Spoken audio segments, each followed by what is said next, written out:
Nggak tahu sama diartikan apa di situ. Hulul itu artinya apa? Menyatunya hamba dengan makhluk. Ya sama aja kan hamba dengan makhluk. Hamba dengan Allah. Menyatunya Allah dengan makhluk. Diartikan apa al-hulul di situ? Apa?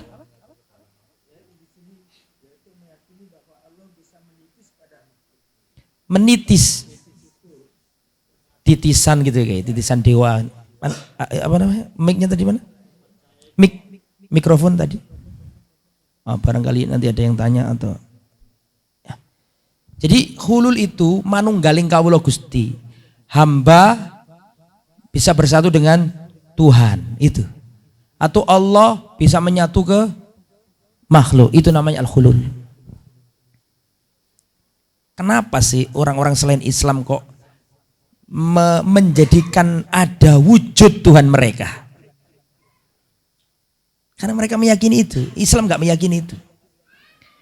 Makanya mereka masih butuh salib, mereka masih butuh patung. Karena mereka menganggap apa? Tuhan mereka akan apa? Hulul ke tempat yang dipuja tersebut. Islam nggak membolehkan itu. Ini juga bantahan bagi orang-orang sufi yang menyimpang jauh sampai mengaku bersatu dengan Tuhan. Ini seperti ajarannya Al-Hallaj.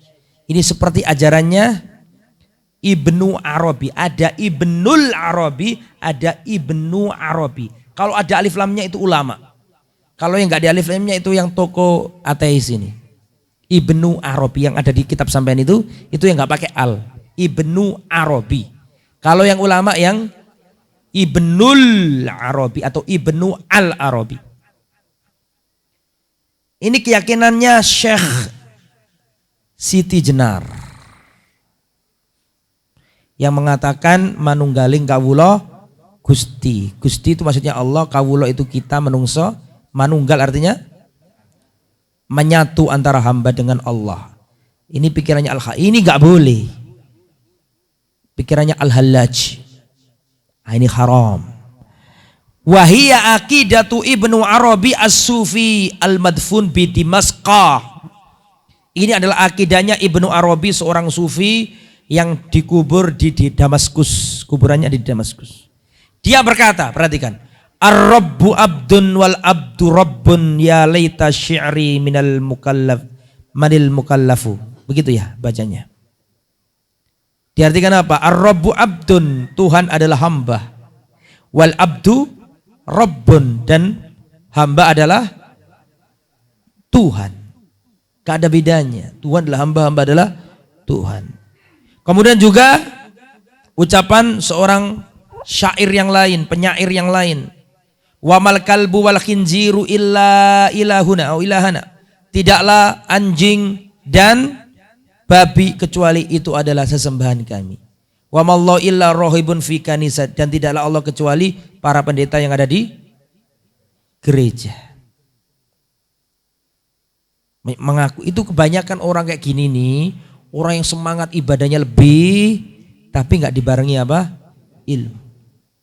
Ada orang baru tobat, menyesali kesalahannya, terus dia ibadah tapi nggak dibarengi dengan nuntut ilmu, tersesat akhirnya.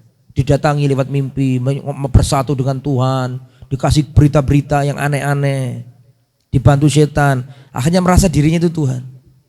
Tidaklah terjadi, perhatikan, tidaklah terjadi kayak penyimpangan-penyimpangan tuh. Lia Aminuddin tahu, yang mengaku dirinya Nabi. Kemudian banyak kan, di Indonesia ini Masya Allah banyak menangkap para Nabi. Dijebloskan ke penjara, Nabi palsu maksudnya. Antum tahu asal muasalnya itu seperti Al-Ansi, Nabi palsu yang ada di negeri Yaman. Aslinya kayak gitu. Dukun dapat wangsit, jadi mengira dirinya itu apa? Tuhan atau Nabi. Lah ini enggak boleh.